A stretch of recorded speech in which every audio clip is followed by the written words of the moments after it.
GST regime, the states had lost a huge amount of their यही सब दिक्कत है इंडिया में. For example, taxes related to the VAT. They were, of course, in order to keep them or bring them on board, they were promised certain kind of compensation. And the GST compensation cess was to compensate the states for any kind of losses that they are incurring in the indirect taxes. With the phasing amount, right now there are talks about the phasing out of the compensation cess. If that's phased out, eventually it will be, what will happen to the states for the losses that they have experienced? Because of the COVID-19 pandemic disruptions, there are also delays in giving this GST compensation cess amount to the states.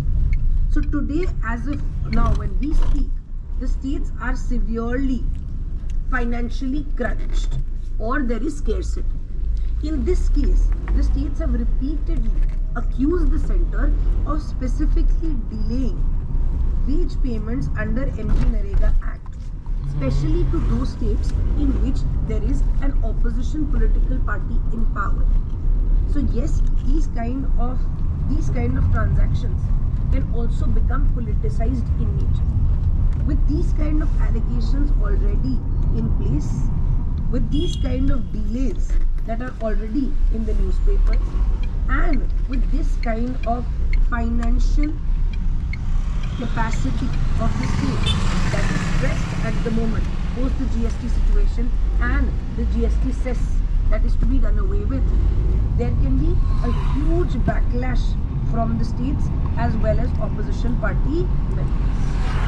And this can create various issues and tensions in center and state relationships. This becomes the second issue and challenge. The third issue and challenge, and as critics argue, will be that this law is deliberately created in order to favor the rich landlords. Why is that the case? For instance, a small farm, that means a very, very small farmland, can obviously very easily be farmed by family labor.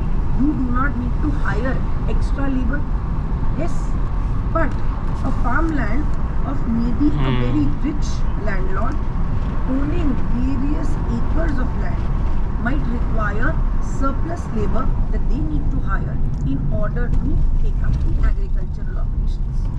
Critics argue that this kind of a provision of a pause is basically a provision that is going against the democratized nature of the act. What do you mean by democratized nature? Democratized nature of the act basically meant that according to the act, you can seek employment in any time of the year. The act does not take into consideration if employment is less in this time, it is more in this time. It is democratic. Democratic means it is your liberty. It is your freedom if you want to do something else. If you want Narega based employment today, after 3 days, after 10 days, etc. It is against the democratic nature. Why? Because indirectly you are trying to curb the freedom of the individual. You are trying to curb the bargaining power of the individual. If the individual in one time has no employment in MG-Narega Act, of course the rich landlords would know that they do not have any kind of alternative. In the place of no alternative, the landlord could settle or force the individual to work on the farmland for very low wages. Critics argue that this kind of a provision of forcing individuals to become the subject of labor for rich landlords is basically पढ़ लेते हैं भैया, नहीं तो बहुत दिक्कत है. principles of the act Realistic and social. in a way favoring the capitalist or landed gentry classes. This becomes another criticism. The same criticism along with this is also about disguised nature. One of the criticisms is that yes, we need to in fact push people out of agriculture. Why? Because there is already saturation. Almost more than 45% of India's population is engaged in agriculture and allied activities. The sector is contributing only to 18% of the GDP, a huge mismatch. So there is anyway oversaturation and disguised employment.